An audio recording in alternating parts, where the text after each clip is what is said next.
Would you rather have a senior engineer on board that's going to take 6 months to get up to speed, and then you're going to have all the knowledge and skills of an engineer with 8 years plus experience? Or would you rather take on somebody who has no experience whatsoever and wait 8 years for them to get up to speed?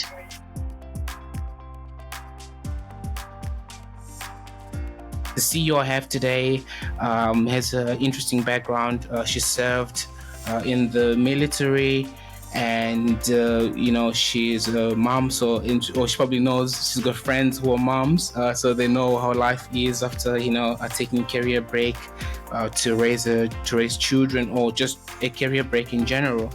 So these are the things we're going to be talking about today.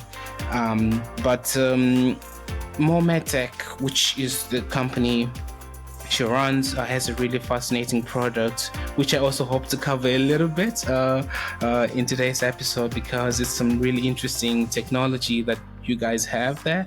And so without really delaying any further, welcome to the MedTech, Sam. Thanks for having me, Rodney. Good to be here. Yeah, you're welcome. And just to kick it off then, with Moore MedTech, because I think since we're going to be touching briefly on that today, I would rather go through that first.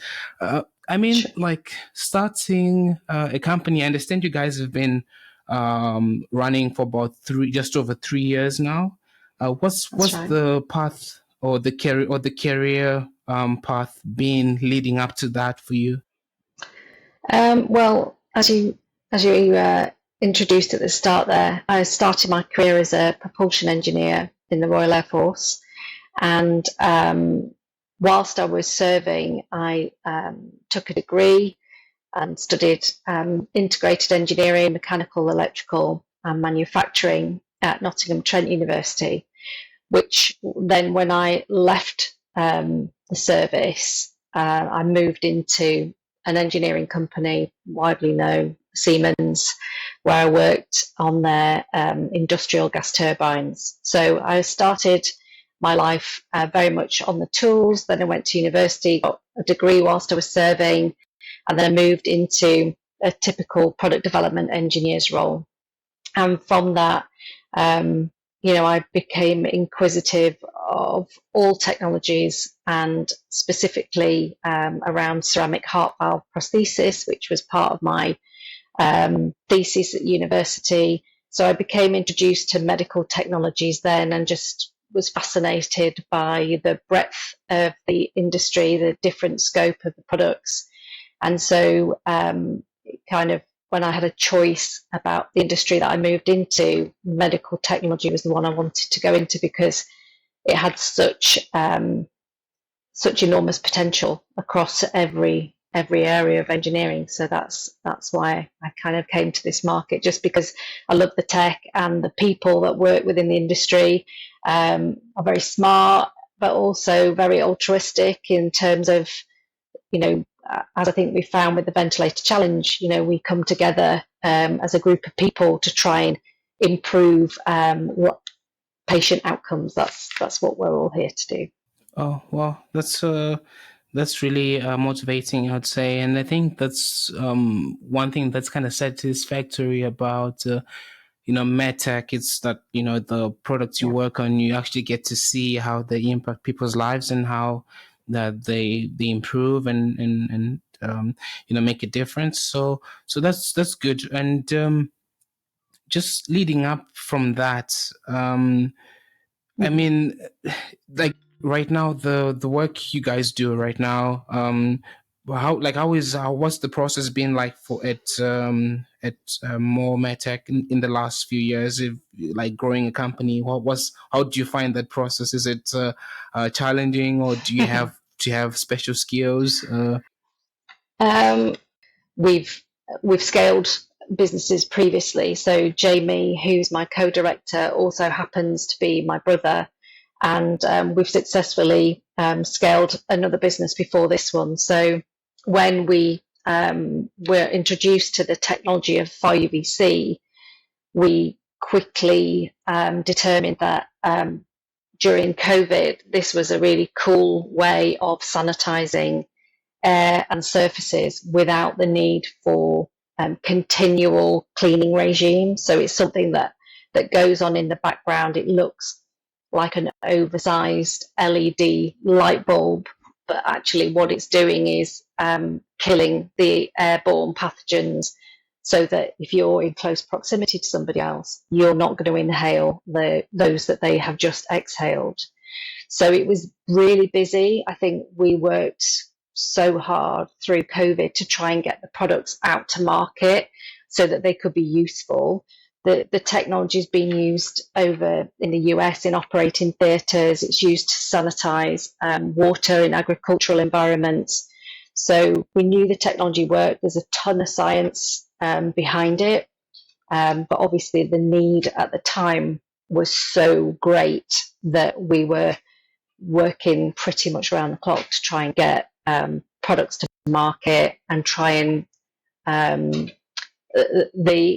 the issue isn't necessarily in the product development, it's in the general public understanding what that technology does and how it works. It's an education piece. When you introduce a new technology to market, you have to help people understand how it works. It's not as simply, developing another watch, but everybody understands how they work, and they might have some additional features. This is something into the UK, and lots of people don't know about it or understand it. So that's the biggest element is in that education piece around the technology itself. So I guess it goes a long way, right? Because they say sometimes when you have a product, that's, especially if it's a new product, you have to sort of teach the market about it, because the market won't know about it by themselves. So it's something you have to sort of lay the foundation for them in that particular way.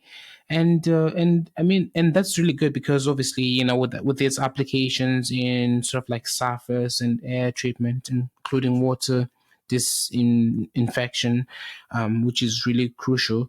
If you found it easier in terms of the outreach, are you guys predominantly in Europe and the US, or are you also starting to reach out to new countries now? So for Moore MedTech, we're primarily UK based.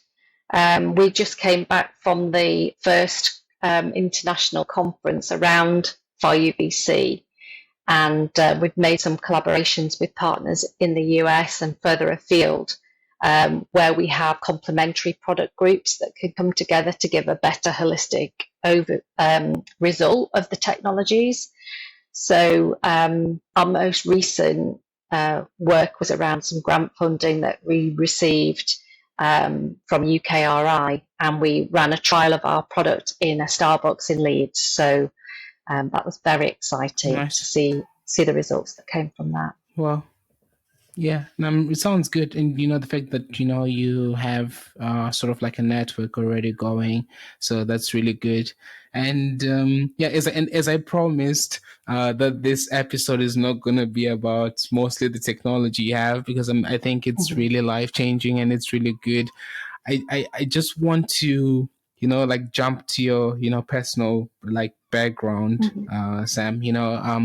I know you served in the military, and one thing I wanted to touch on, as we discussed a little bit earlier, a few weeks ago, was how did you find that life from post military?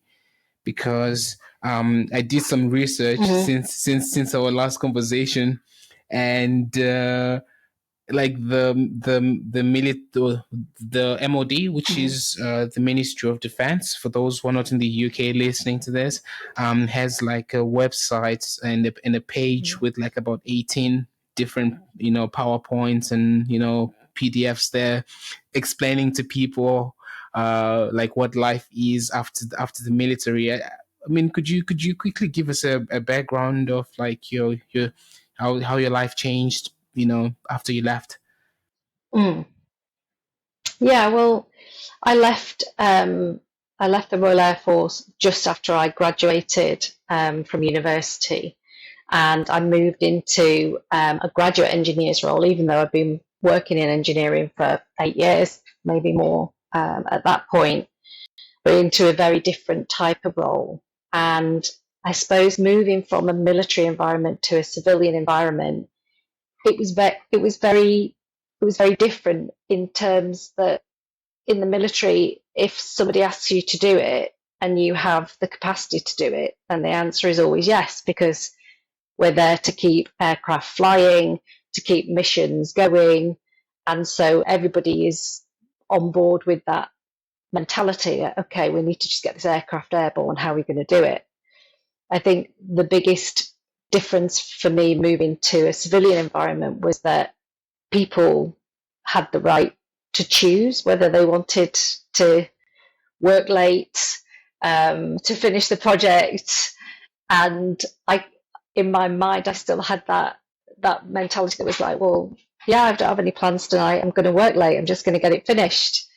Whereas other people would kind of work on the premise that, well, it's 5 o'clock, I'm off, I'm done. So that was a bit, yeah, it was a big cultural move for me to work in an environment where not everybody thought the same way that I did.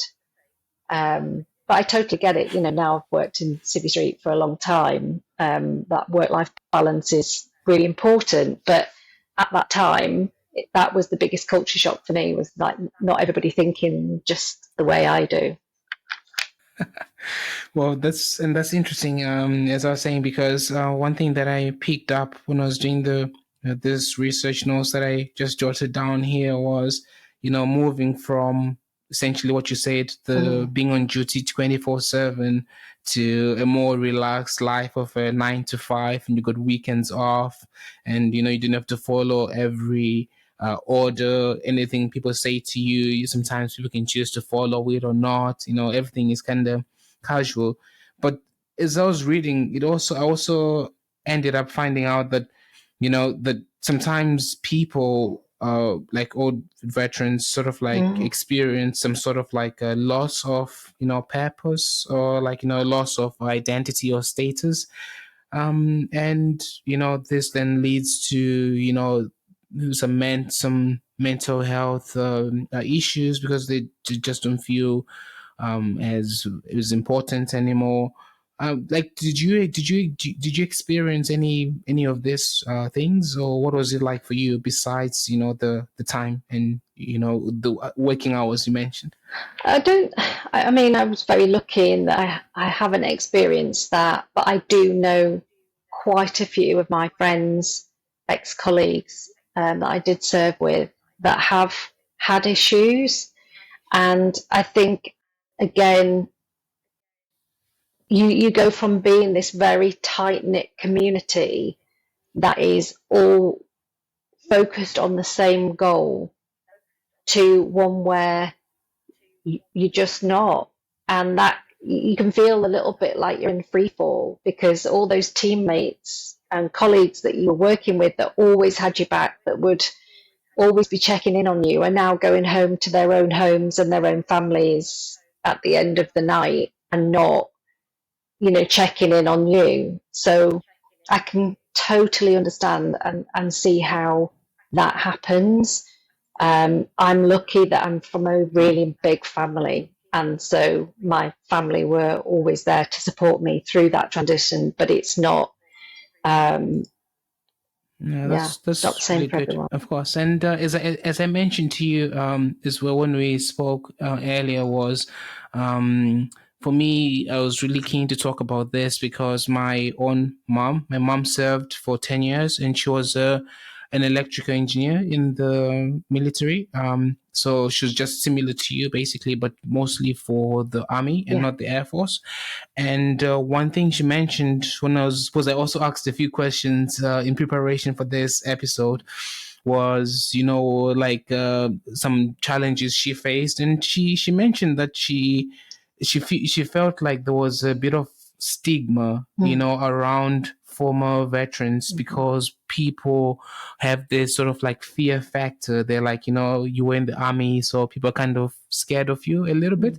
So it's like every time when she went, because fortunately after that they also started their own company which they started running, and but it's so, even at work she was worried about, like shouting to people, or even at family events shouting to people, because people always had this fear that you were a soldier, so it's like, Mm. you a strict person, you're regimented.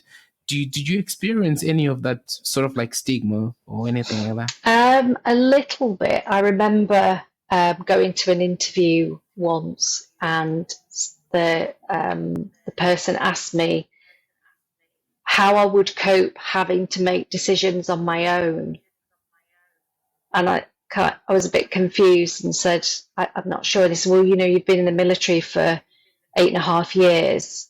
You're not going to have people telling you what to do in this job. You're going to have to make decisions on your own. And I was like, well, when we have an aircraft down and it needs fixing to get it airborne, to get the missions complete, I make decisions on my own all day and all night. And it was his lack of knowledge that he thought that all the people in the military somehow get instructed to do every little thing throughout the day, and that they can't think for themselves. They're constantly following instructions, when actually the reverse is true. We have to make decisions to be able to move things forward all day, every day. And yeah, there is on the job, because you've been trained professionally, and therefore you should be able to make good decisions. It makes sense. So just writing down something you mentioned there regarding the training, because I think there's a common misconception that people have that, people who go into the military are poorly educated, but that's not the case. There's actually a lot of training programs in the military. There's a lot of, like sponsorships. People get to do degrees and stuff. So most of the guys in the military are very skilled people. So sometimes it creates a little bit of ignorance around that, and people sometimes fail to understand that. But I don't like. Can you tell us about the training you like that? Training structures that were there, just for people to also hear this from someone who has been there. Yeah. Well, I joined the Air Force with a BTEC ONC, so A level equivalent in engineering. The military, the Air Force, was allowed to sign off on any of my own work. And then once I'd completed all of that training and went operational, I then had the option to do further study, and I chose to study my degree part time. So I would be released from duty one day a week to attend university, and I would study all my lectures in one day. So have 12 hours, 9 a.m. to 9 p.m. one day a week. So I'd cover all the lectures that somebody full time would do over the space of a week. I'd do them in one day, and then I would do all the work associated with that Well, over the rest of the week. So the forces in general, they were all about training their engineers and their staff to be the best that they can be. And if you have that mindset that you want to continually learn, and I've always been hungry for knowledge, then they will support that 100%. Yeah, absolutely. true. No, that's really nice to hear, and I think that's even harder than what most people do, because I graduated 2 years ago, and I remember when I started university, not so long ago, is that the 9 a.m. lectures, people didn't turn up to those because they were just too early, So people will be like, "Nah, I'm not gonna come to this one. It's too early. It's 9 a.m." And sometimes you only have like 2 or 3 lectures per day, and this was on a demanding course, like as engineering. So it's quite impressive to hear that you still had a job, and you were doing what people sort of procrastinated to do over the week in one day, and then you still had to study somehow for the exams because you still had to write the same exams as everybody. So I mean that also kind of builds character, I guess. Would you say, like looking at your time in the military? Because even one thing I've also noticed in our conversations and everything we do, like you're always timely. I don't know if you've noticed this about yourself, but you're one of the, and I've spoken to quite a number of people on the podcast, but you always timely. Like I'm even afraid to be late by like, 30 seconds. I'll be looking at my watch to see if I'm running late, because I know you're gonna be there. So is that part of the experience and character building that you got from the military? Would you say that is kind of stuck with you even after you left? Oh, yeah, definitely. I mean, I think before I joined the military, I was 17. I was really young. I was the youngest possible age a woman, a female, could join the military, 17 years and 3 months.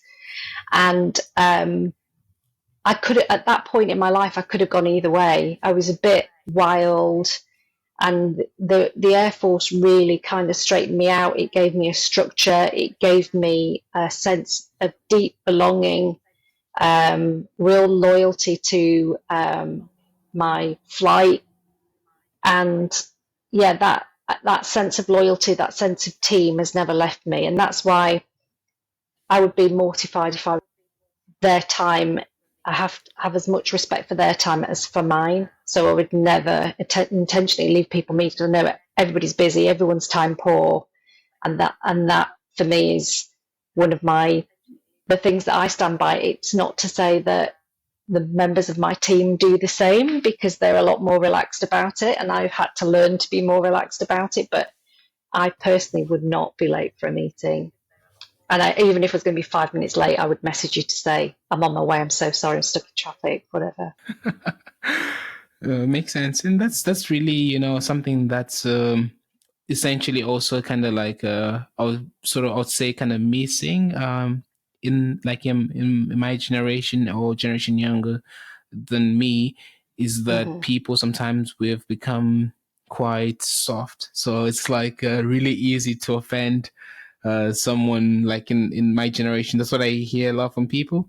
And a lot of things are relaxed now and everything like that. And I think it's also partially due to the fact that this has been one of the few generations, well, until recently with the other military tensions rising, we're one of the few generations to have sort of like been born Hmm. and it was sort of lived in a time where there's not really much global tensions besides what's happening now. So I guess that's adds to people being lazy and procrastinating. But You know that you need a coronavirus recovery plan, and that will include cleaning your environment, testing your employees, and keeping your workspace free from viruses.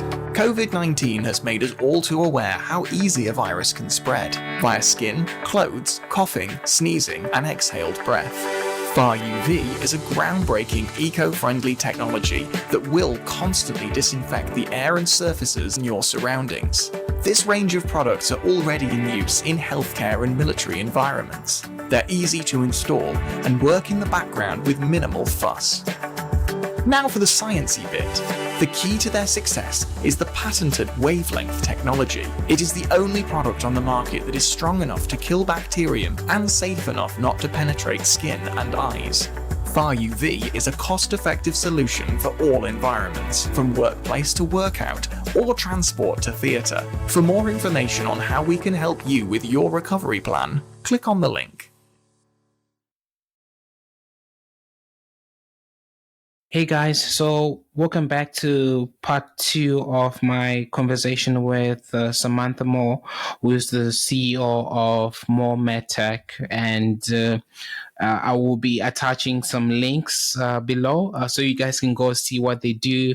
And I will put some pictures hopefully on top of this video so you can just see some of their technology, how they're working to, disinfect water and, to clean air and surfaces using lights basically. And that's the most simplest way I can say it, but Yeah. it's a cool technology called far UVC, which is quite interesting. I'll be adding that below. But in this part of this discussion, we're going to be focusing on women in the workplace in general, or women in engineering, because I know like Sam has got a huge passion around, women in engineering, and she's been working a lot to help them after a career break, whether it's because they've had children and stuff like that. So it's going to be quite exciting. So I don't want to delay it any further, but Sam, could you tell us how you became so passionate about women in engineering? Well, I suppose, from my own background, I was very aware that in the engineering teams that I worked in, I was very often the only girl, the only female in that team. And what I was even more aware of is that at a senior engineering level, there were no women that I could aspire to be like. So when I inquired into this, when I sort of talked to people about it, they always would say, well, we did have a really good engineer here. She was called Sarah, but she started a family and, she decided to spend some time at home with her children. Or, we did have a great engineer and then they moved into a more administrative role because that offered them more flexibility in terms of childcare or their caring responsibilities at home. And it started to, I started to delve into the numbers of it all. And what I was shocked by is that we have a really small percentage of female engineers. About 14.5% of all the engineers in the UK are women, and there's a lot of emphasis from the government around STEM subjects and trying to bring young girls into the engineering world. But what we hear less about is that around 5 to 8 years post-grad, we lose 45% of our female engineers out of the industry.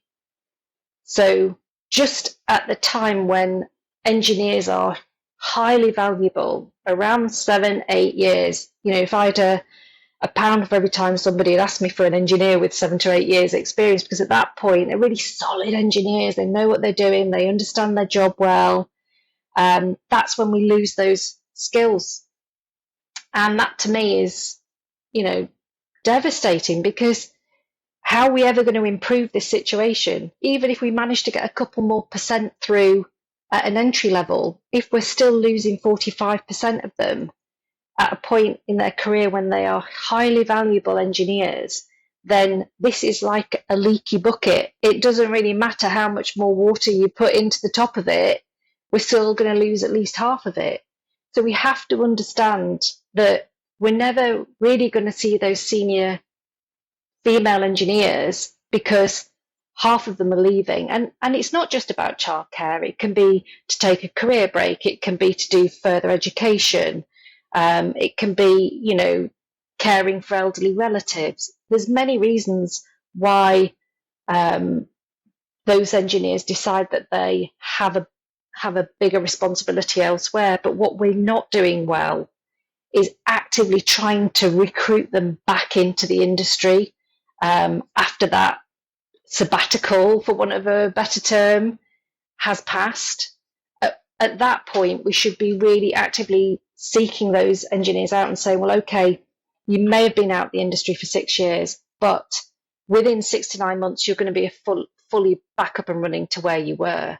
Whereas if we try and bring a graduate in, then we're going to have to wait 8 years for them to get up to speed. So it makes no sense to me that we don't focus really hard on how do we get these women engineers back into the industry when we have such a gigantic fall off.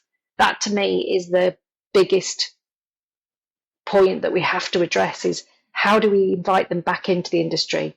How do we stop them falling off? What do we need to do as an employer to encourage them that they can reduce their hours down, that we can be more flexible about those working environments? That means that we don't lose those skills, because it's a travesty that that's what happens. Well, and I mean, like it's obviously a problem because, as you said, it takes a long time to get engineers running an app to scratch, because it probably takes about 8 years of experience to get to that point. And but one of the things you mentioned, because you mentioned a lot of things there, but I would like to just break it down a little bit. One of the things you mentioned was representation. I mean, when you started, you didn't really have an engineer on top No. who you could sort of like look to as as a female and say, maybe if I work or try to get to this point and stuff. um how do you think that can happen, besides increasing the retention, making people have more reasons to come back, increasing flexibility? How do we increase representation Well, we have. in such a field which is male dominated? Yeah, well, I mean, when I speak to, we do a lot of work with universities, and I'll go in and talk to candidates that are studying just a mechanical engineer, a broad degree, and talk to them about medical technologies. And most people don't understand how broad that scope is. Somehow in their mind, I think a medical engineer is somebody who goes into hospital and fixes an X-ray machine or looks at a syringe driver. And so I think that certainly I have found in the medtech industry, so since I left aerospace and heavy engineering and moved into medical technology, there are more women in this industry, because I think that the breadth of products and technologies they can work on is much bigger. So I think there are some industries like medtech that we do find more women engineers, but what we're still not doing is holding on to those women engineers later on in their career. And as a young engineer, what you want to see is women in senior leadership roles, because you want to be able to aspire to that. If those people aren't there, you think it's not possible because there's no evidence to suggest that it is. So I think it's really, important that employers look at that. When we're trying to encourage women into engineering, we need to look at how we can encourage that transition into senior roles by offering more flexibility. Because before COVID, engineers would say, we have to be on site. We can't offer you that flexibility because we've got product reviews, we've got, these regulatory meetings, but they just can't be done elsewhere. And what we found is that actually they can be. Actually, engineers need to be together to collaborate, but that can be done remotely. We don't have to physically be in the same location. We're finding that more and more. And I'm hoping that the knock-on effect of that is that flexibility will mean that more women do stay in the industry and we don't lose them, that we can give them the flexibility that they've always needed. Yeah, makes sense. Makes sense. And yeah, sorry if I'm looking down. I take notes of the things you say that are interesting, because it's a lot of wisdom there, and I don't want it to slip my mind. So I can always come back and add on to the stuff you're saying. And you are right, and I totally agree with you. And the nice thing about medtech, in comparison to other types of engineering, is that in medtech, for medical devices, you can be doing engineering on a very small device, whereas like other engineers, like particular other mechanical engineers, if they go into the automotive industry, you can't take the whole car back home with you because it's just too massive. It's not going to fit, or a wind turbine home. You can't do that. So now with medtech, it kind of allows you to, because it's also a heavily regulated industry. So even in R&D, a lot of paperwork has to be done, and because of that, it means that there's the companies are more willing or likely to say, it's okay, you can work from home. More days than you normally would in as an engineer working in R&D. So that's one thing I'd say, and I totally I agree with that, and then leading up to that, because that's the research I done, I couldn't help myself, because I'm also learning a lot of things here as a man, about some of the challenges women face, and one stat that I saw on the government page when I was, preparing for this was about 80% of women have what they call baby blues, right. which is basically postnatal depression, Yeah. and that's about 80% of them. So I didn't think that these are numbers that shocked me, which I'm really grateful that this has also been enlightening me as well. And so it made me ask the question, what does being, a mother mean for like your work career, especially in the early years of your child? And so I did some more digging, and and about 24% of women basically go back to full-time roles after they have children. The article didn't really specify in terms of how long, but it says after having children, 24% go back to full-time roles. And out of those 24% that go to full-time roles, only about 79% of them like leave after some time because they find it difficult to juggle that sort of like work and having a child. So then I did the math. So out of 100 women, 24 go to work full time, and out of those 24, 79% of them leave afterwards. So it means that like 5 women out of 100 basically remain in work full time after having a child. And it's quite shocking to see that, because regardless of whatever time span it is, it made me think that, do you think that there is more pressure on women now? Do women have to choose between having a career and having a family? Like what has your experiences been regarding this? I think it's always you always feel that you're being pulled. There's a lot of self-made pressure that you want to be the best mum that you can be. You don't want to have to compromise on your career. So that it's always a juggling act. And I didn't know those statistics that you just mentioned there, but I can absolutely believe that. I think that what we've seen in more recent years is, an improvement in maternity benefits. We've seen that those maternity benefits can be shared across both parents, which I think is amazing, that we can now sort of divide that time up between both the parents, and it means that nobody misses out. It doesn't have to be all one person at home or the other one has to go to work full time, but it's a personal choice. And one of my sisters returned to work 4 weeks after her baby son was born, and that was tough for her. She already had another child that was toddling at the time. So I do think that it's a personal choice for your family, but you will always feel torn. That I don't think there is any woman parent out there that has come away and thought, I've nailed it, I've got it absolutely right, because children get poorly, you miss big events in their lives, and you'll always feel that you could have done better one way or another. But I think reflecting back on when my son, when I returned to work and my son went into childcare, I'm kinder to myself now than I was at that time, whereas I constantly wanted to be giving him as much time as possible. Now I sit back and think, you did a pretty good job, but actually you did your best. You did your best with the options that you had at the time.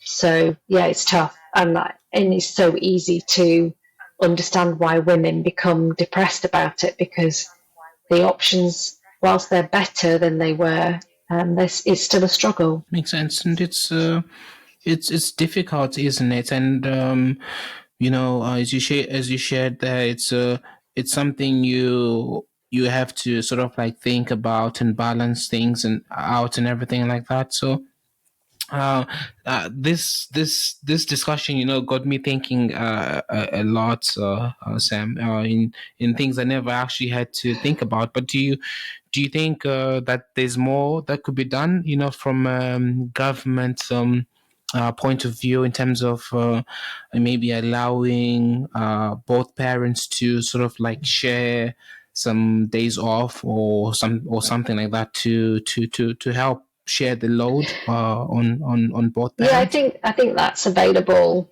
already. That they can both take time off to care for their child. I think, when my son was born, I went from a full-time wage to £50 a week maternity benefit. £50 a week. I mean, it's not enough to keep a child in nappies. So Well, it's, there's a financial stress as well as an emotional stress for why people return to work when they've had a child. I don't know what maternity benefit is now. That was 20 years ago when my son was born. But I remember at the time feeling like it was a huge compromise for us as a family that income was reduced so much. So I think that there's multiple facets to it. Do you have the choice? Can you financially afford to stay at home? Can both of you share that childcare responsibility? Do you live near your family? Can they help?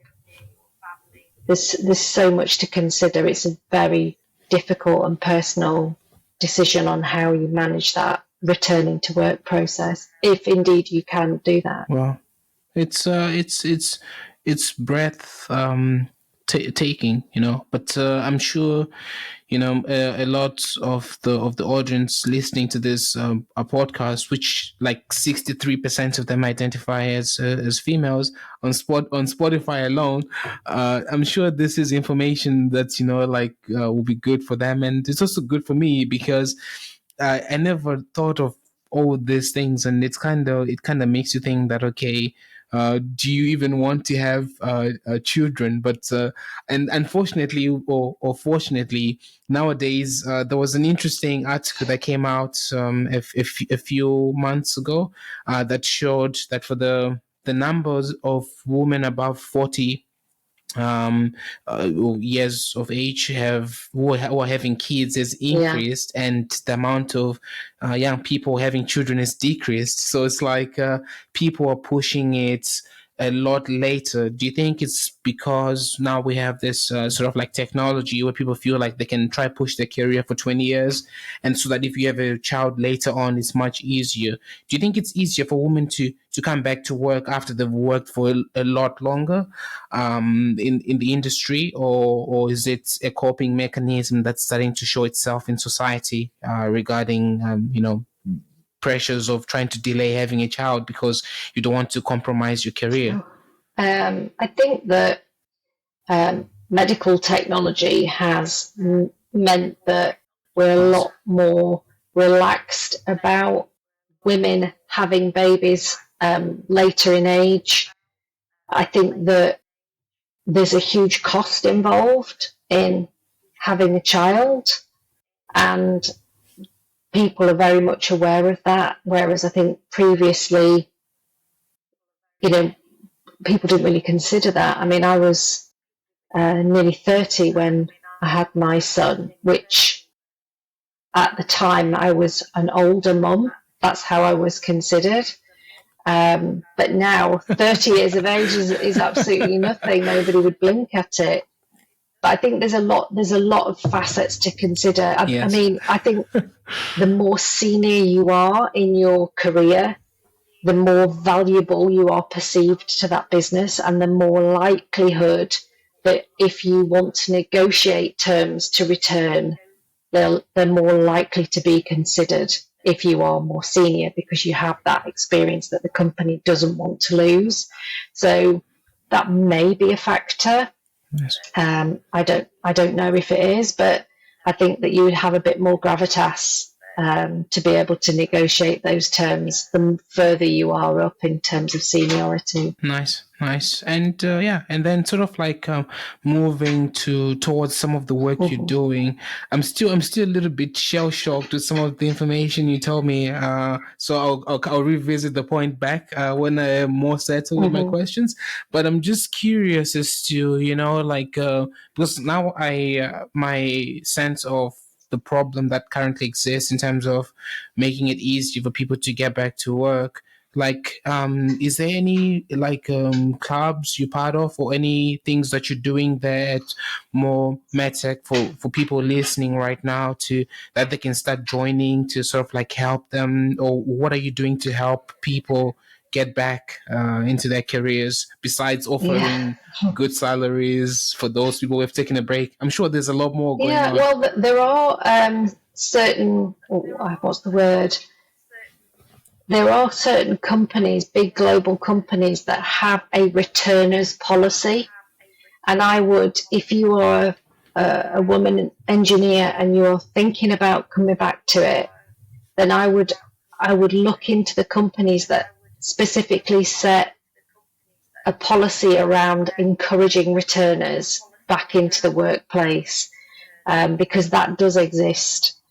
I think also working with good recruiters who understand their market and can see the value in your CV or your resume will help you as well, because if they've got good relationships with their clients, they'll be able to talk to them specifically about your skill set, and that relationship will be a good door opener in terms of conversations for you. So I would say, work with specialist recruiters in the field that your experience lies within. So if that's aerospace, automotive, medical technology, whichever, and then work closely with them to understand which of their clients has the more flexible policies or has a returners policy, so that they can introduce you to that. Nice. And just adding on to that, like I know we've mentioned the challenges people face and everything. Did you take a career break yourself, or what are the benefits in taking a career break? Because I think most people listening to this podcast, when we see people taking career breaks, it's usually now on Instagram when someone takes like maybe 6 months off to travel in Asia or something like that, and everything, or maybe a year off, or things like that. Like, what are the benefits of career breaks? Because I'm sure there's a benefit somewhere in there, somewhere behind, the Instagram posts we see. So what would you say to that? Unfortunately, I didn't take a career break. In hindsight, I should have. I think it would have been a good thing to do. And I would definitely advocate people taking time out of their careers to do things whilst they have, the impetus and the energy to continue doing those things. I think traveling is one of the most important things that you can do. Learning about different cultures, looking at different geographies, exploring. It's all sort of really good personal growth stuff. So no, I didn't, but I wish I had. And I will look forward to an early retirement so I can do just that. Yes, and yeah, sure. Like, retirement is it's gonna be good, and I guess at that point maybe you might feel like you don't have the same energy as you had after high school or something, but at least it's still a break, essentially. So, and just because I didn't want to leave out the other factors that affect women at work, that lead to them taking career breaks and stuff. The only thing I could think about was obviously like childbirth, and so I did a lot of research around that. But what other factors do you think we potentially missed in our conversation so far that will be part of the reason why women are taking these career breaks I as think well? a lot of women take career breaks to go back to university to study PhDs and master's degrees, and then they don't necessarily return to the a similar role. They'll change, like pivot direction that's different. I think that, as you mentioned there, as a demographic, we're living longer lives, we're having children later in life, which means that actually a lot of 30-somethings have care responsibilities for their parents. And, we kind of assume that if somebody's taking a career break for caring, it's to care for a child, but actually a lot of the time they have care responsibilities for the adults in their lives. So I think training, caring for your parents or elderly relatives, travel, exchange opportunities overseas for a couple of years, and then when you come back to the UK, you move into an entirely different role. They're the ones that I see most of. Well, so yeah, sorry, I'm just taking some notes because I'm learning a lot of things here, but it didn't cross my mind that yes, sometimes you go to university because you come back with the hope that you're gonna have a better job, I guess, and sometimes that's not always the case. Particularly like a PhD. A PhD takes time, at least 3.5 years to 4 years, depending on the time you've done it, the time you've scheduled it, but at least I know it takes at least 3 years in the UK. I don't know about other countries. And there's one thing you also mentioned regarding like not just looking after a child, but also looking after your parents. And it kind of made me think about how pensions have basically been, well, I don't want to say disappearing, but they've basically been lowered because obviously of how the pension system was set up and everything. And there's not enough working people to pay the pensions of, older generations who are living for longer now. So now you find maybe having to chip in a little bit to help your parents because their pension is not enough.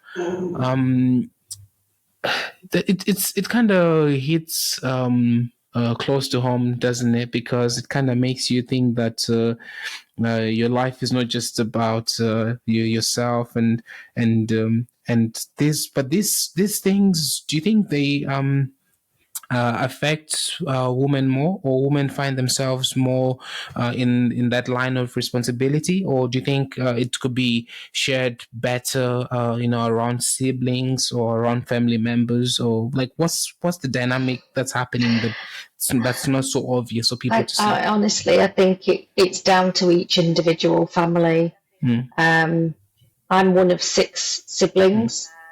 I'm the only engineer in the family, a qualified engineer in the family.